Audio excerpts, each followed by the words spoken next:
to this 9th kind of GM tip stream video. Today we'll be kind of going back to some of the story design stuff I discussed in the 4th video, but in kind of more practical, in-depth way. I've already, as you can see, I've kept the design philosophy up.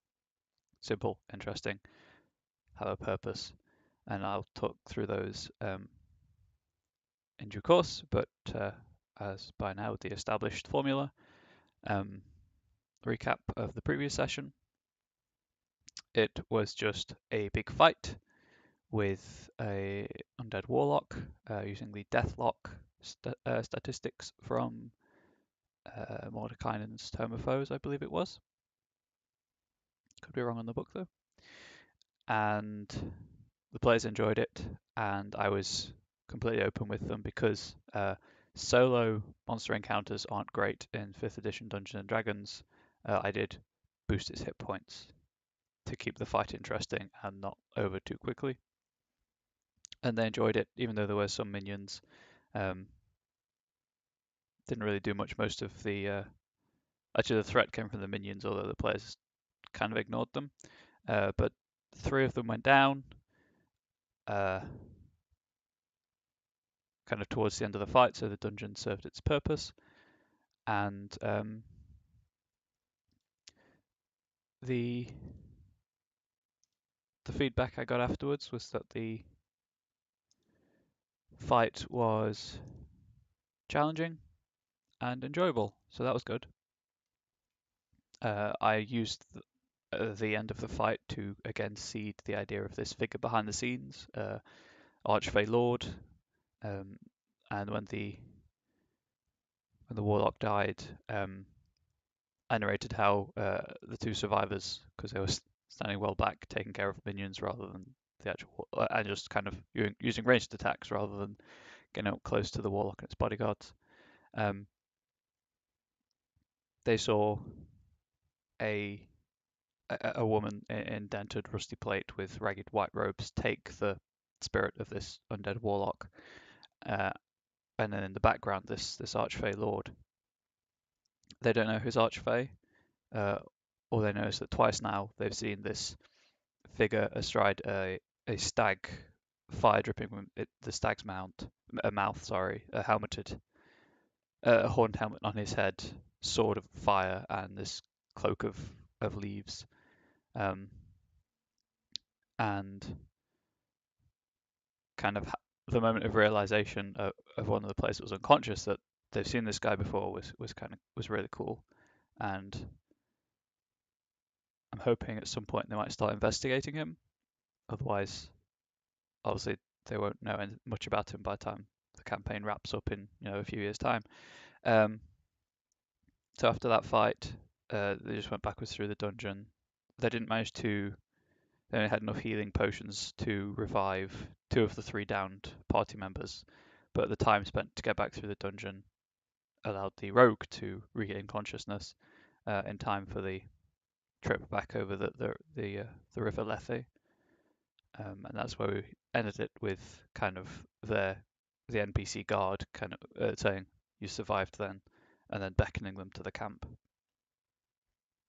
And the feedback, like I say, it was good. Players enjoyed the fight. They enjoyed the fact that I gave it more health, especially because now, well, they're a high AC party, so what I'm probably going to start doing going forwards, because they're hitting level 7 soon, so kind of next tier of play, and they know how the game works now after playing for 18 months. Probably going to start boosting the to hit values of the creatures they go up against if I think they're too low, but kind of apply that consistently. I don't believe in fudging the dice. I fudge the monsters, but I won't increase the hello. I won't increase the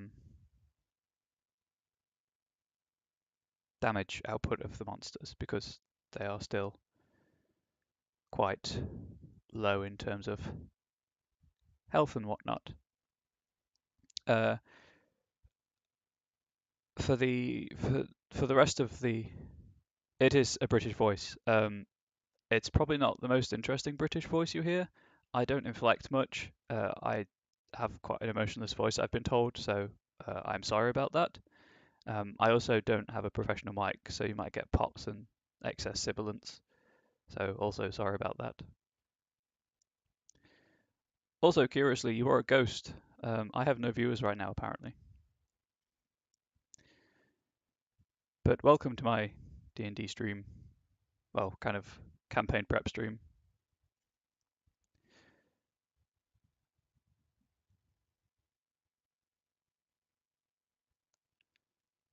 Cool. That's not something I've heard of, but I would definitely check it out. Um, so this stream's going up on YouTube. So for YouTube people, I'm talking to someone in chat. But I'll try and, summarize what they're saying when it becomes appropriate. So for this is, as the title suggests, kind of a GM tip stream, focusing primarily on through the medium of 5th edition Dungeons and Dragons, because that's the game I'm running in 6 hours from now. But I figured that there's a lot of theoretical GM tips, but not many how you do it GM tips.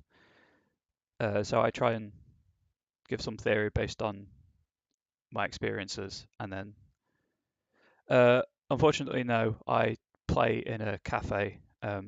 I do want to stream at some point, but that I don't have the setup right now for that kind of thing or the time. But it's something I'm looking into in the future, even if just for kind of one-off sessions.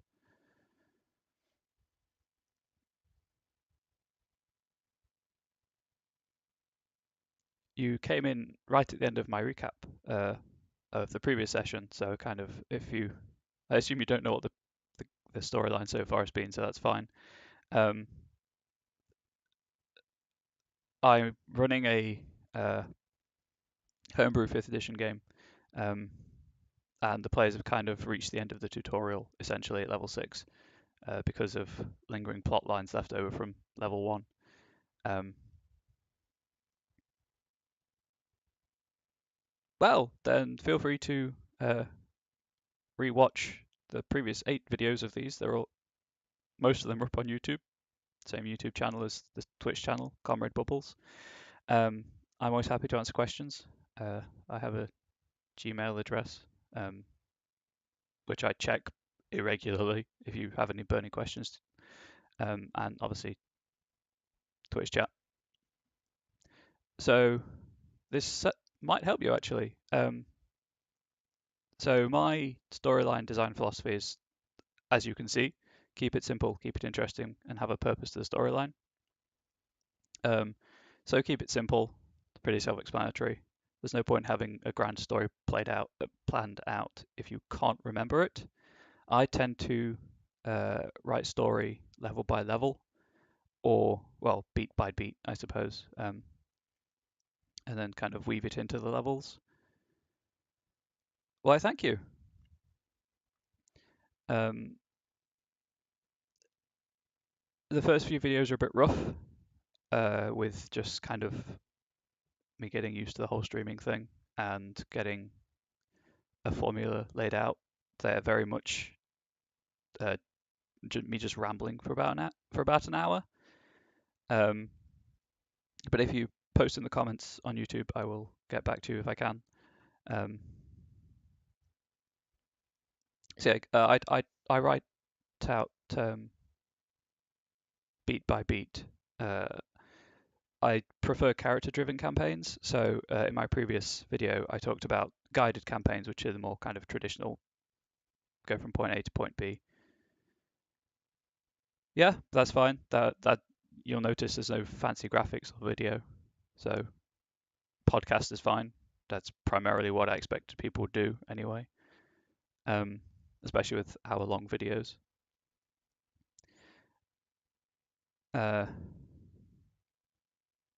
Yeah, so guided is kind of what you find in published material, um, where it's very the traditional terminology is railroading. Um, Sandbox is open world. Players just go and do what they want, or you seed hooks around for them to follow and investigate. And then, um, what did I call the other one? Just check my notes. Living, the living game, which is a mixture of the two, with player character engagement thrown in. That's what I write and run now. I started off very much at guided slash railroady. I don't like the term railroad though.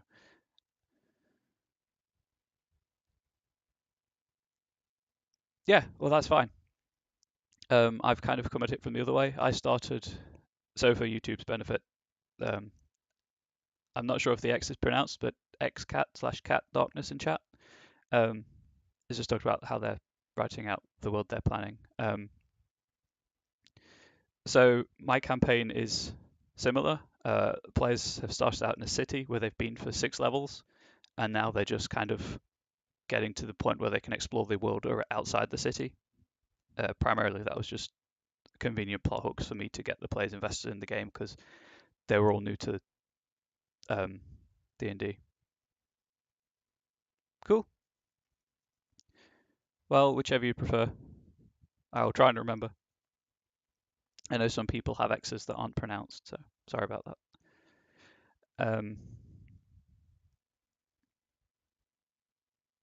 Yeah, so I started with a city, and they're now getting to the point where they can explore the world beyond the city. And it started out very much they were hired by.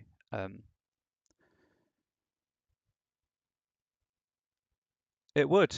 I appreciate a good pun as well, so hats off to you. Um, and it starts out very much a guided experience with plot hooks being given out by the player character superiors and the secret police. But now, because I'm much more of an experienced, consistent GM, because cool. At this point, beforehand, I'd never run D&D. I'd run other games, but due to the necessity of time constraints, they had to be very focused games. This one is I've got all the time I need to run the game and prepare it, essentially. Um, and the players are more experienced and they know what they like and don't like now. So we're moving away from that to the big bad quote unquote of the campaign is going to be he's got his schemes that he's perpetrating, and with henchmen and minions and things, and the players are free to pursue their own agenda now, to do what they want. So I know one of them wants to make magic items. Um, One of them wants to kind of connect with his patron slash deity, um, and it's going to be very much I'm taking what they want to do and guessing what they're going to do, um, and kind of putting in where they're going to encounter the schemes of the big bad. Because certainly through the lens of 5th edition D&D, the players are kind of base assumption that they're mythical heroes and that kind of coincidence doesn't apply to them. They're where they need to be. Or certainly that's the the kind of fantasy I like to view D&D as. Or they're in a position to find out where they can do the most good. So that's kind of the keeping it interesting bit, is just keep the players guessing and engaged through personal explorations of storyline, and then have a purpose. Kind of make of that what you will, really. Um, Morals, themes that you want to explore over a storyline or a level. Um, so, for context, the level 6 storyline is entirely about the party rogue coming to terms with the death of his family and the mental abuse that his patron has just subjected him to by giving him the powers that he doesn't want after lying to him for a few years.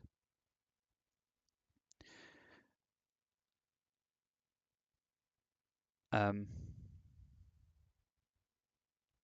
yeah, my campaign's homebrew, and I do a lot of kind of hand waving of things. Cheers. Yeah. At the start of the campaign, I asked my players for kind of backstory, because obviously that's where you can get hooks from for player involvement. I definitely use milestone leveling, yes, narrative beats. So up to this point, um, they have usually been at the end of a climactic encounter, but for this instance, the level won't happen until they get back to the city of Scour, where the campaign has been primarily set to this at this point, and um, the party fighter, who's an Eldritch Knight, becomes a full-fledged member of the military Eldritch Knight order in the city. I prefer milestone leveling because there's a lot less maths involved, and if just less prep in general. I'm quite prep light by habit.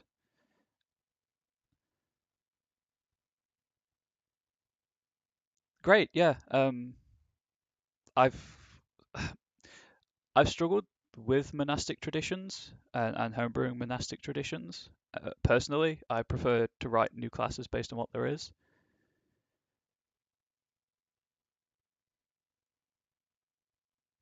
Yeah, milestone is a lot less to think about, honestly. Um, Obviously, with experiential leveling, you can reward good roleplay a lot easier. But that's what the inspiration stuff is. Yeah, if you want to share the link or whatever, email it, what have you. I'll read it and offer thoughts if you want.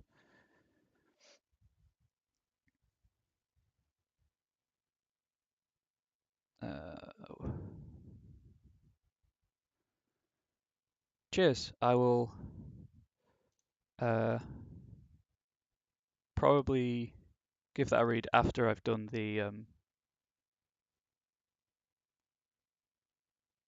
what am I saying? The main bulk of this video for YouTube, and then I'll give it a read and chat and stuff. But it's got a cool name, so I'm very excited. That is true. And what I'll probably do is I'll read it and then kind of bookmark it and then come back to it and leave comments after I've had a chance to digest it. I Yeah, I mean, if I've got two documents I took up on DM's Guild um, that are free or pay what you want, but as I say, those are classes rather than subclasses because I'm so scared of getting things wrong. Um, what was I? Yes, putting it to practice. So uh, I was going to focus today on hey, that's fine. Just hanging out helps, and the idea is to build a community of people who just want to hang out and chill. I guessed it was late from what you've been saying about it. I'm going to work on it tonight. It's only 20 to 2 in the afternoon for me. So putting it to practice, I'm going to focus on uh, the Eldritch Fighter for the moment. And this video probably won't be as long as any of the others because of kind of how I approach writing storylines, but I wanted to kind of give an illumination and insight into how you can write storylines. So as I say, the story beat is going to end with them being initiated. Now the character is a half orc and therefore not terribly intelligent, so his intelligence modifier for spellcasting isn't high. So the first kind of the immediate thread will be item enhancement. And what I mean by this is I'm going to give them a +1 spell focus for DC and save purposes to help with the fact that it's now a +0 intelligence modifier. So it's going to be kind of, well, it'll be 2 quest lines, in liberal air quotes, around improving that +1 enhancement to +2 and +3. And I want to tie these to the purpose of the order. So the fighters joined the Knights Arcana, which are kind of magical police. They police the magic in the city and the surrounding areas. They're the Templars from Dragon Age, if you've played Dragon Age. Down to the logo, because I think that logo is so cool. So they're going to revolve around a major magical threat.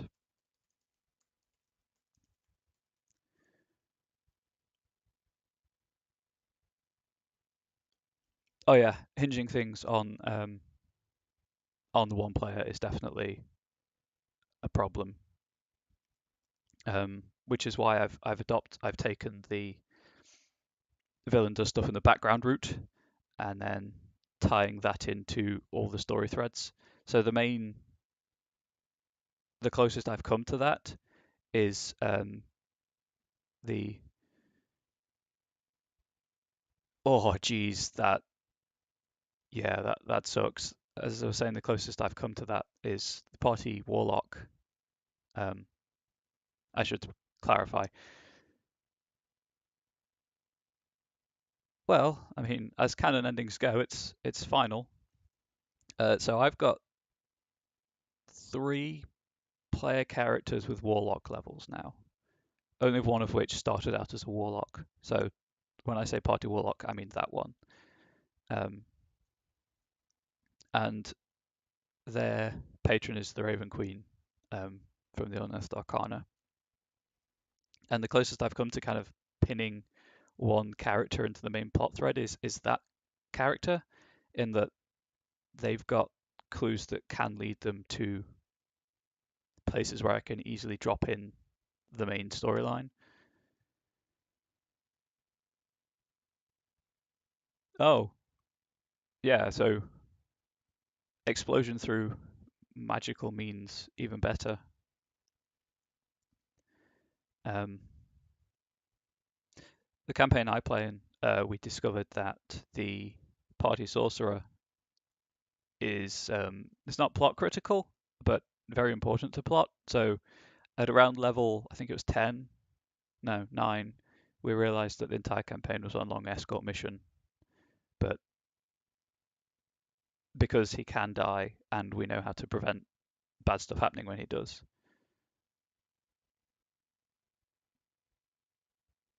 See, and that's great. That's why D&D to me is incredible, because you can have storylines and story beats that inspire, or role-playing games in general, I guess, inspire further engagement with the material and development of existing material. I'm always big on playing touched. I play tieflings a lot and Aasimar. So over on major magical threats.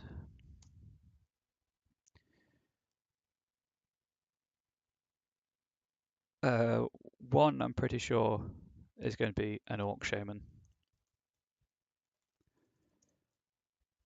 who we'll just call the Horde Father for now. And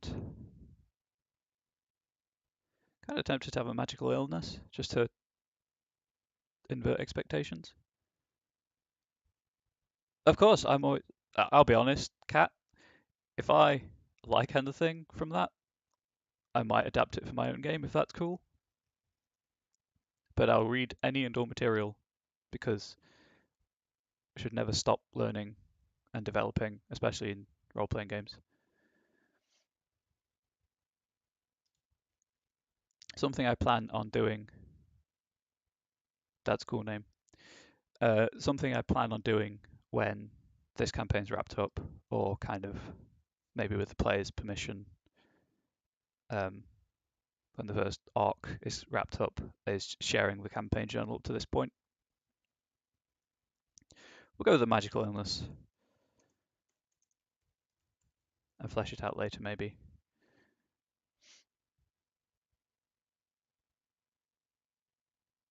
I will bear that in mind. Thank you. I might put. Do you want me to share those links when I put this video up on YouTube? I'm happy not to.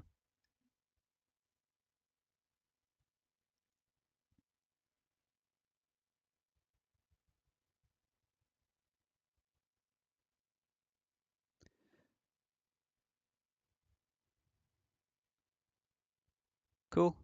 I will just so there's context for anyone who stumbles across the videos. So thank you.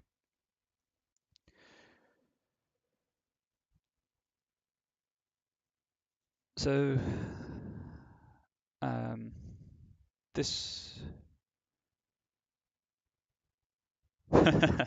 well, like proper credit is important to me,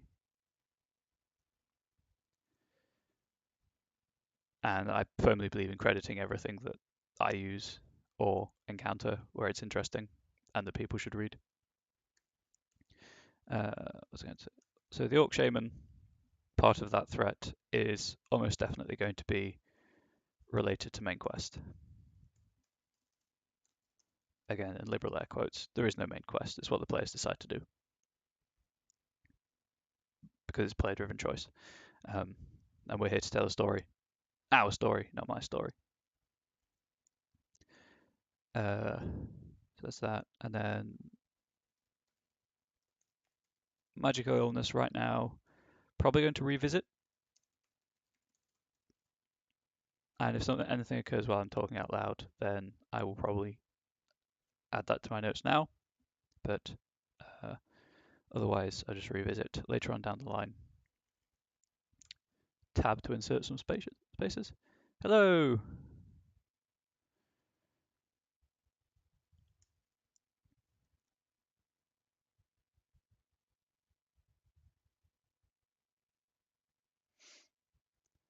Welcome to this stream. About half an hour in, probably not going to run for much longer, but you're welcome to, hang out and listen to me ramble, interact with Cat, what have you. And then lots of personal plot lines for this character. Now, I don't have much background on them other than Street Kid. I like to imagine that they are a magical savant. They don't realize the strength of their magical ability. But the player has told me that they are interested in exploring lycanthropy, specifically werebears, which is fine by me because werebears are a good creature. And as a half orc, kind of innately that character is symbolic of civilization versus the wilds anyway. So having that kind of emphasis on that storyline, I'm thinking is pretty cool.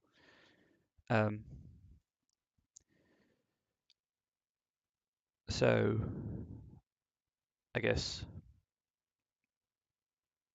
and this is something that it's quite easy to do but easily overlooked, is look at player races because to some extent they can tell you what werebears are comfy and soft and warm, also incredibly strong. If as in this instance the player hasn't given you much background, their race can kind of spur ideas. Player didn't choose the half orc fighter. I gave them that character at level 1 and they were happy enough to keep them up to this point.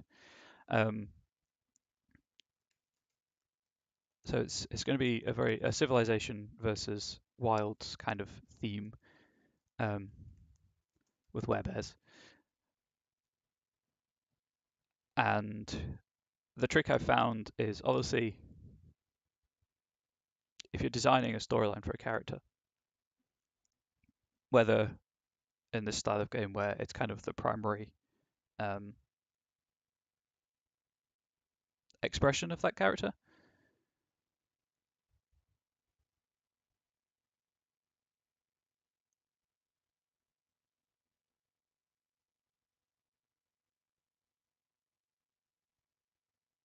I could. So DJ, my plan with the Orc Shaman is related to the big bad of, in liberal quotes, big bad of the campaign. But that has given me an idea uh,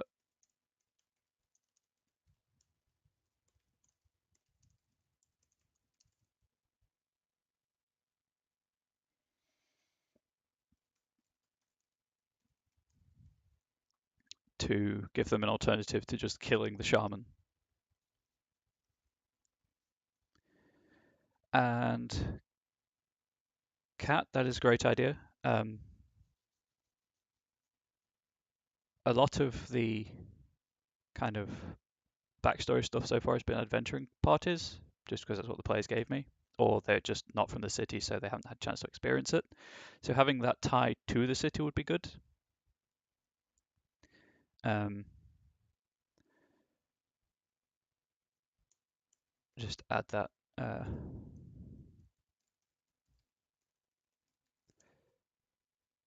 So, and again, and again, the whole point of me streaming this stuff was to create like collaborative. Exactly, I prefer collaborative storytelling, and which is why I've got some friends doing kind of long distance villain planning. Uh, they aren't directly involved in the game. They're just feeding me kind of schemes that characters they're making will be enacting in the background as secondary antagonists. Uh,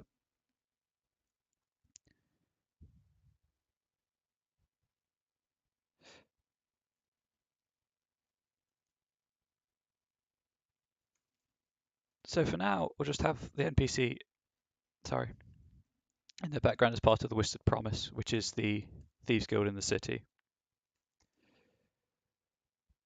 But it could be kind of an agent of the guild and works outside the city, or as kind of a specialist for the city spy network. Because I want to get them out of the city is the thing. The players are getting bored of just hanging around the same city.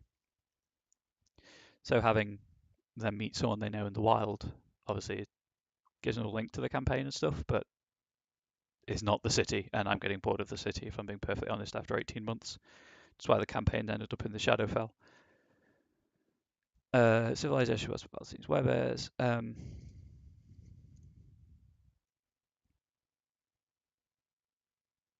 So I could tie this to the magical illness in a way. If there's a community under threat from something magical, um, if I have them in the in a district, kind of more traditional, kind of fortified towns in a horrific wilderness full of monsters, um, then a werebear could feasibly be looking after that community, kind of trying to protect it. Well, certainly spells like that do exist, and so for you two's benefit, DJ in chat's asking about mind magic in the spy network. Spells like that certainly do exist because they're in the PHB, and um, experienced members of these networks will be kind of, if they had class levels, around 10 to 15. And mystics exist because one of my former player characters was a mystic. So psionic abilities are a thing in this world. Um,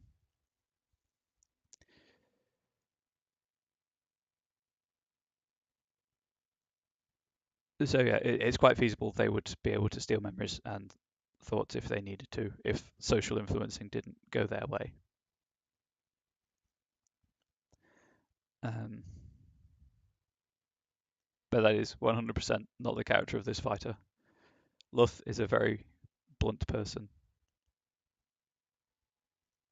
Yeah, things like that would definitely factor in if they explored that kind of area. The rogue was a former member of the Thieves Guild, so they'd know some of that kind of thing.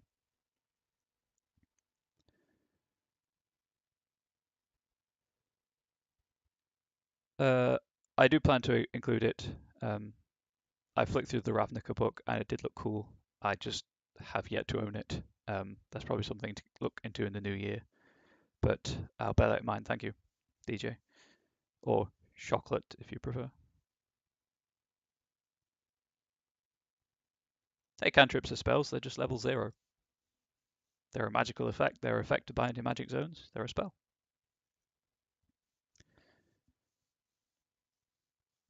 Cool.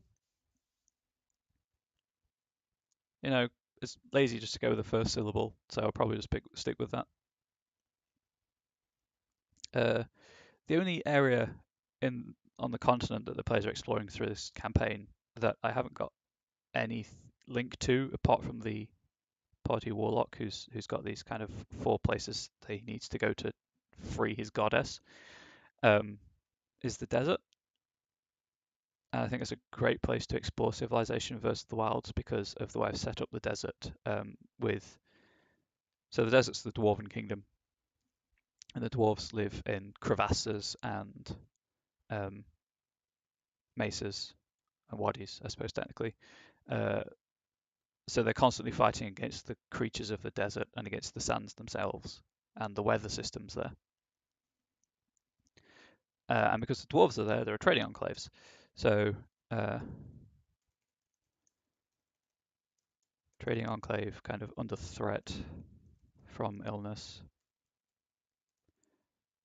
and then could look into kind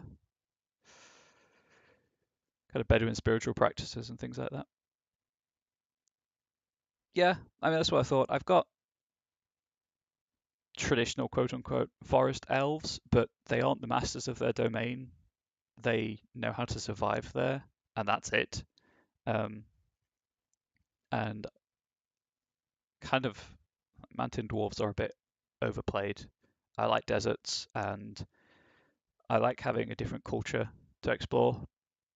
So, as I just mentioned, kind of exploring Bedouin and Arabic spiritual traditions for the werebear. Kind of the dwarves are very much influenced by um, those cultures, that kind of culture as well.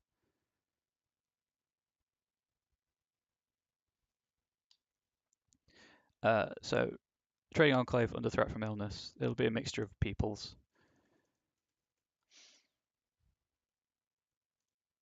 Uh,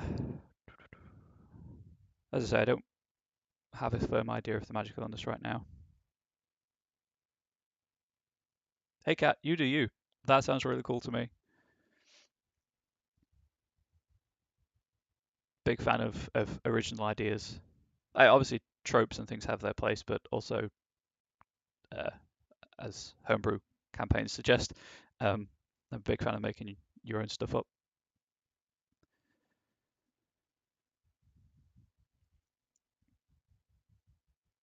So kind of where we're trying to solve problem, but cannot. Go for it. As long as it's not offensive, obviously.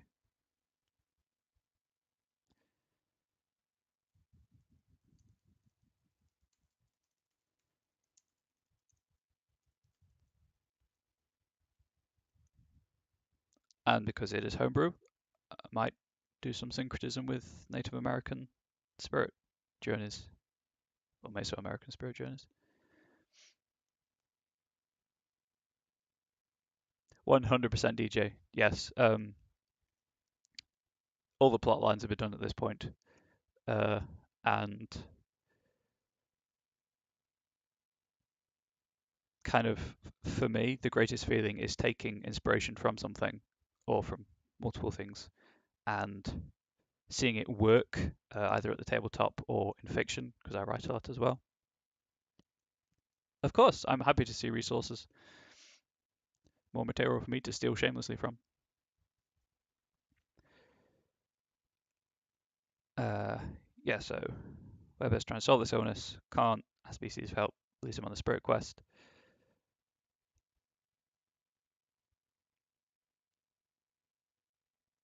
Now I kind of want this to be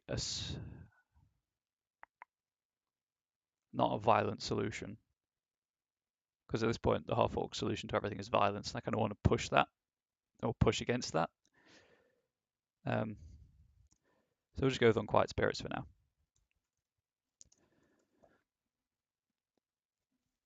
So if they're unquiet spirits, that suggests immediately kind of nightmares. I'll put depression as shorthand for mental illness.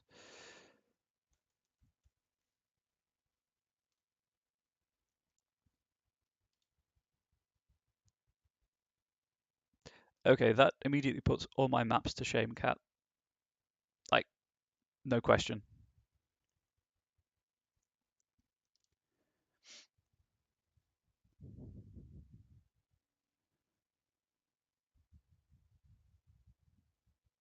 Yeah, and especially working out travel times and distances is fairly important for narrative consistency, which is a big thing of mine. Um, I think it's kind of uh, how do you define originality? For me, kind of, um, is it an original idea if you take two things and merge them to make something new? Because some people would say yes, some people would say no. For DJ saying if there is no such thing as originality, just hiding the source you're stealing from as best you can, I think it's worth bearing that in mind. Kind of, if you, because I suffer from imposter syndrome a lot, so having that to bear in mind to realize that there's, it's not a bad thing to take from other people as long as you make it yours or kind of credit appropriately. But it's not easy by any stretch of the imagination. But a lot of absolute statements like that I use to cope with, as I say, imposter syndrome and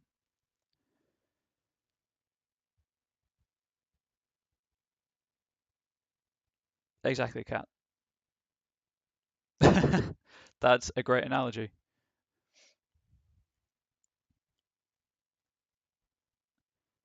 So for YouTube purposes, Cat in chat has made very good point that kind of inspiration is like Lego, and you build of it. You build original things from the building block of inspiration. If I'm parsing correctly. What was I? Yes, unquiet spirits, nightmares, mental illness, possibly restless dead? Question mark. I know my players; they will want to kill things. Uh,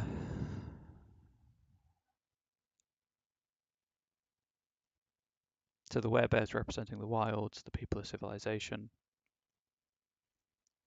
and the wilds in this instance can't solve the problem of civilization because it comes from the wild, not civilization. Maybe, I don't know.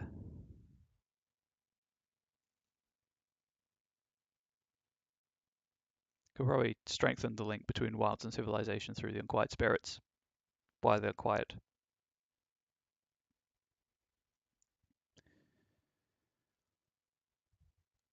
The easiest solution would be a corrupted burial site or disturbed burial site. And this is all subject to change, people in chat and on YouTube. And because I am quickly running out of things to discuss, and hopefully kind of slowly building my Twitch audience for collaborative creation purposes, I'll probably be doing more things like this where explain rough reasoning and then just go into the nuts and bolts of how I write and design scenarios.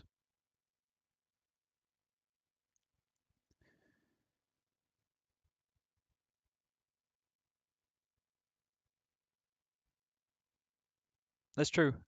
Something because my partner's one that plays in the game tonight. Something she told me is that after talking, because they have a Facebook thread of just players, um, they don't between them they usually don't pick up the kind of the reference material I've used, and they don't care that it's not at the core ideas that they're not my ideas at the core, but they enjoy the spin I've put on them and the merging. So kind of distancing myself from acknowledging that it's not my material to begin with, but then kind of making it my own is something I'm really struggling with at the minute, and probably will for a long time, because again, that's what imposter syndrome is. And if you don't have it, uh, more power to you. It sucks. That's not how you spell disturbed, you fool. So that's kind of the low-hanging fruit, the obvious storyline. I'll probably come back to that. Um,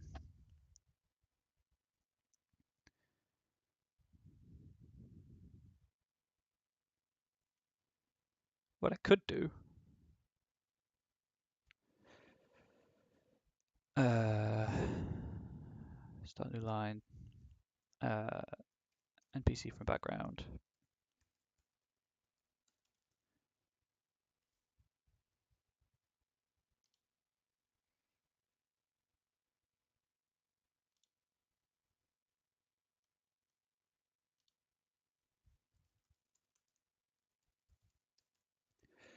Uh, yeah, so NPC from the background, if we're going with that they're a member of the city spy network,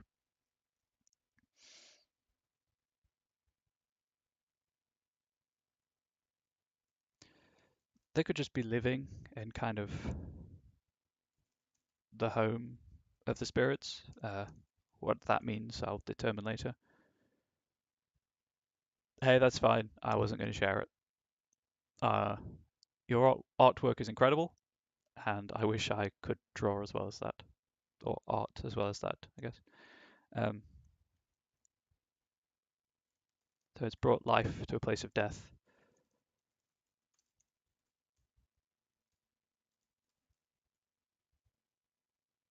which has disturbed the spirits.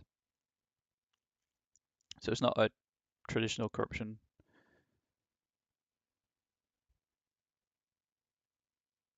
Yeah, that's something as well.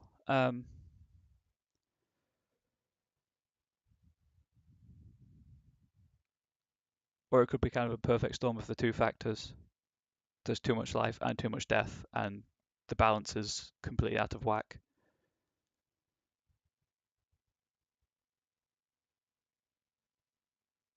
Or killed to remain hidden.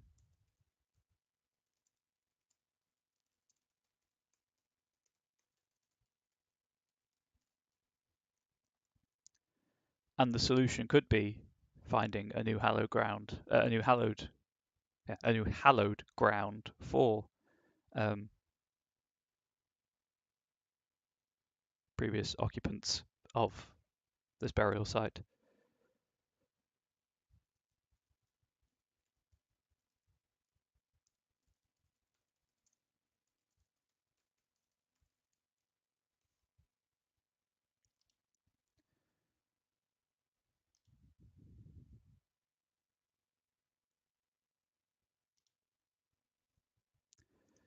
Uh,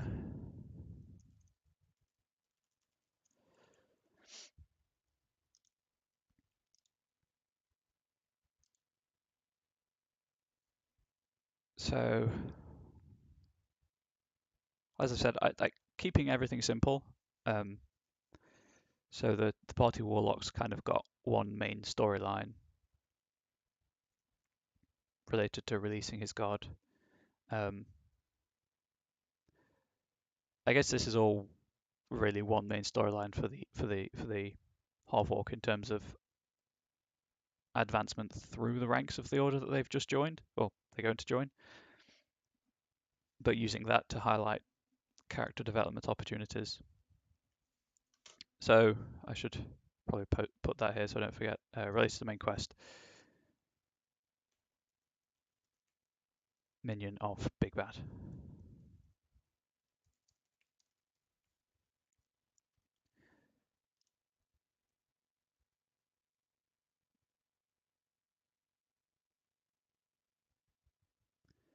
Um, so for context, the Big Bad is an archfey lord who is trying to destroy the city the players are living in and working for currently, because it offered sanctuary to his sister, an archfey lady, whom he cursed and kind of hates with a passion and wants to kill.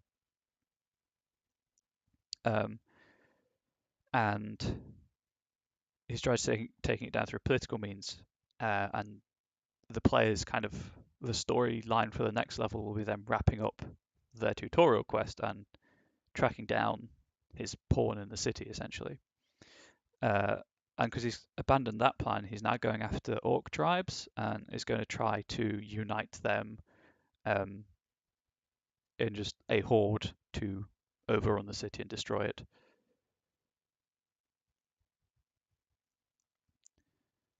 Uh,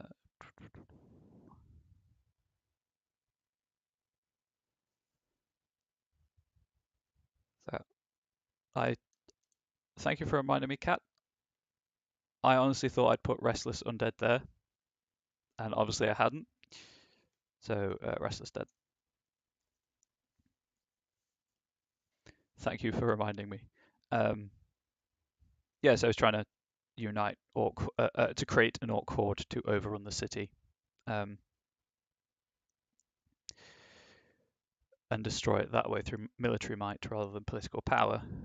So the orc shaman is going to be probably the head of the horde or an important figure in the horde, and then the characters can either solve it through combat or kind of try and break the horde up from internal division, using DJ's suggestion of kind of a former pupil of the shaman. Um, so that's all I really wanted to do today for the purposes of the YouTube video. For Twitch chat, I'll be around for a few minutes afterwards, although I do have stuff I need to get done. Um, so the summary, really, this has been kind of an exploration of how I like to approach what I like to call the living game. So kind of bit of sandbox, bit of guided exploration, and um, PC engagement, and allowing the players to follow the stories they want to follow. And all of this might get rewritten, but it's good to have it in advance. Um, yes, Kat, I've been in that situation before where we killed an entire village and then discovered that they were being mind controlled. So I know the emotional impact of that, and it's something I would consider. Um, I would definitely consider as kind of a repercussion. I completely forgot what I was saying. Joys of spontaneous conversation. Um,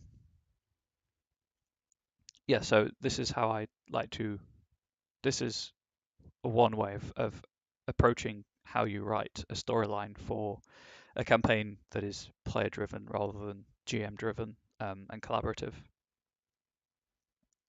So in this instance, because I haven't had much backstory information from the character, uh, I've tried to focus on aspects of the character that they've told me they want to explore going ahead.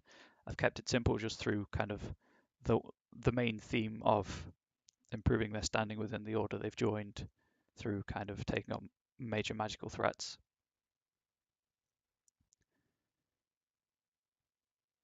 Yeah, so I use Trello as my campaign planning and journal solution, and there's a character limit on the cards on that. So I bullet point out of habit now, and obviously it's all note form. Um, Also, if you bullet point, there's less to erase when the players inevitably go the other way.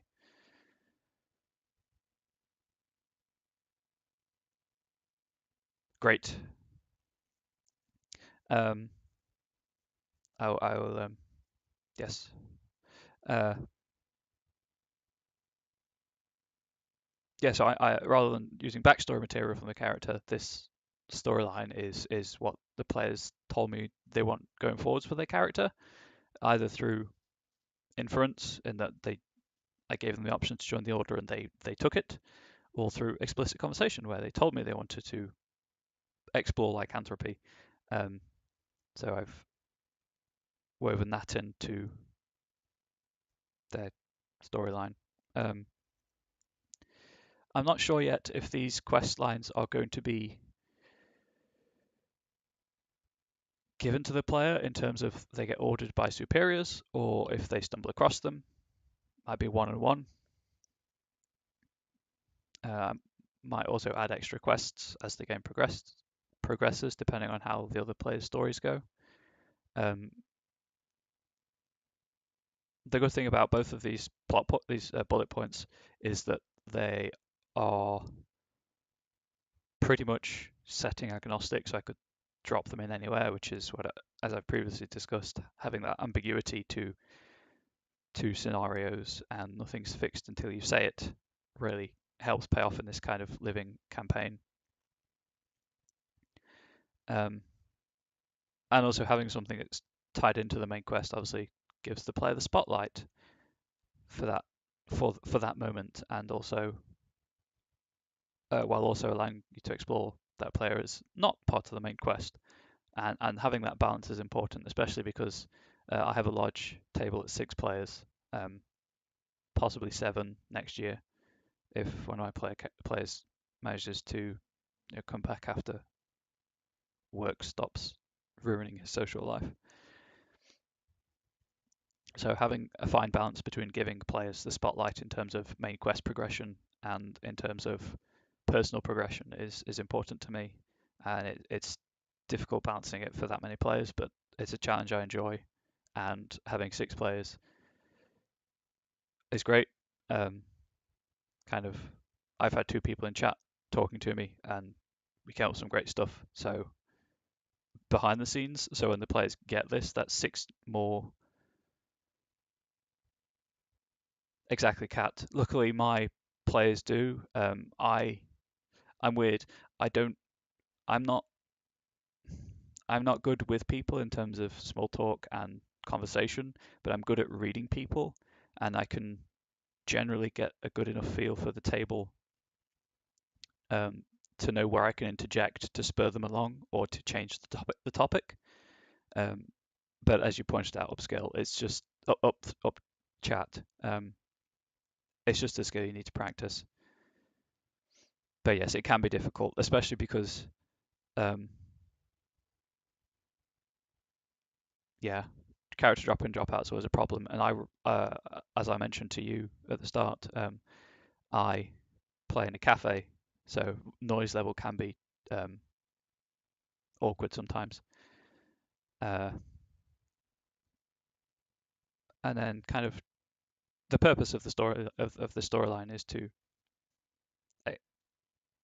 explore the theme of the character, the racial theme of the character in Civilization versus the Wilds, but also, as I said, to put the spotlight on that character as any character storyline should be. And something that kind of isn't said as much as it should be, but if the player hasn't given you any NPCs from a background or what have you, make them up.